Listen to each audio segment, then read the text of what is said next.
स्वागत है आप लोगों का इस वीडियो में। तो क्वेश्चन कह रहा है कि a mosquito is sitting on an LP record disc rotating on a turntable at इतना रिवॉल्यूशन पर मिनट।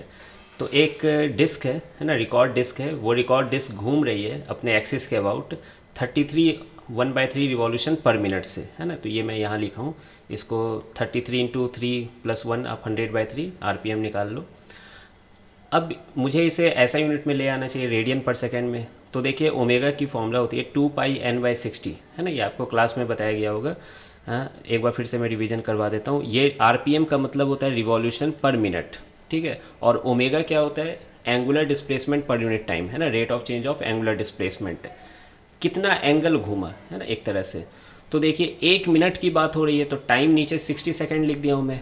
अब 60 सेकेंड में यानी 1 मिनट में ये वो 100/3 रिवॉल्यूशन कर रहा है। तो एक रिवॉल्यूशन में आप 2π एंगल घूमते हो, है ना, 360 डिग्री। तो इतने रिवॉल्यूशन में आप कितने घूमोगे? 2π इंटू एन। तो ये बात समझ में आ रही होगी। तो अब इसको मैं सॉल्व कर लेता हूँ, है ना, आगे ज़रूरत पड़ेगी। 2π/60, एन की वैल्यू कितनी हो गई? 100/3, ठीक है। तो 2 से ये 3 कट जाएगा, 2 से 3 तो 9 हो जाएगा। तो ये आपका आ गया 10π/9 रेडियन पर सेकेंड। तो ये ओमेगा आ गया है, ठीक है। अब बोला जा रहा है the distance of mosquito from the centre of the turn table is 10 centimetre, यानी ये रेडियस दी गई है 10 सेंटीमीटर। यहाँ पर है ना मॉस्क्यूटो है तो उसके लिए वही रेडियस है। मॉस्क्यूटो इस सर्कुलर में घूम रहा है, इस सर्कुलर पाथ में घूम रहा है एक तरह से, ठीक है।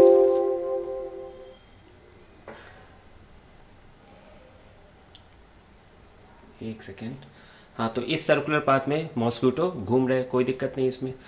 तो पूछा जा रहा है show that friction coefficient between the record and the mosquito is greater than इतना, है ना। तो अगर मॉस्क्यूटो यहीं पर टिका हुआ घूमता रहे तो कोफिशिएंट ऑफ फ्रिक्शन इससे ज़्यादा होनी चाहिए, ठीक है। तो पहले मैं देख लेता हूँ क्या क्या फोर्स लग रही है इसमें, है ना। आप देखिएगा कौन सी फोर्स, एक अंदर में फोर्स चाहिए ना, एक अंदर में एक्सीलरेशन होनी चाहिए, क्या? Centripetal acceleration. तो एक्सीलरेशन है तो फोर्स भी होनी चाहिए।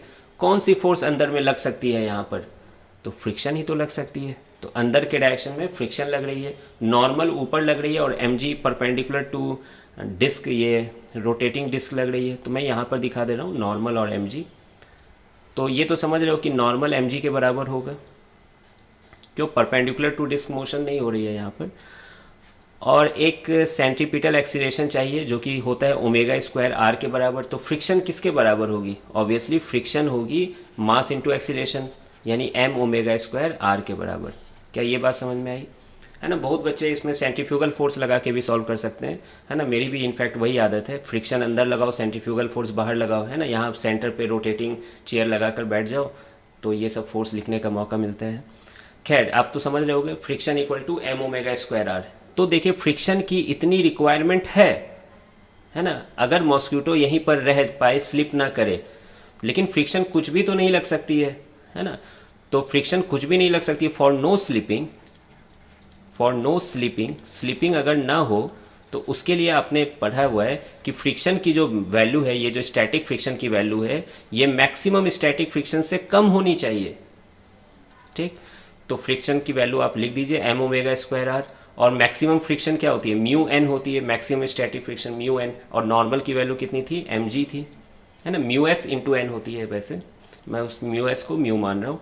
m से m कट गया तो दिख रहा होगा μ ग्रेटर देन इक्वल टू, इसको इधर लिख दिया हूँ मैं, ω² r/g, ठीक है। अब आप इस पे वैल्यू पुट कर सकते हैं, μ ग्रेटर देन इक्वल टू ω² यानी 10π/9 यानी 100π²/81 हो जाएगा। रेडियस की वैल्यू 10 सेंटीमीटर थी यानी 1/10 मीटर हो जाएगी।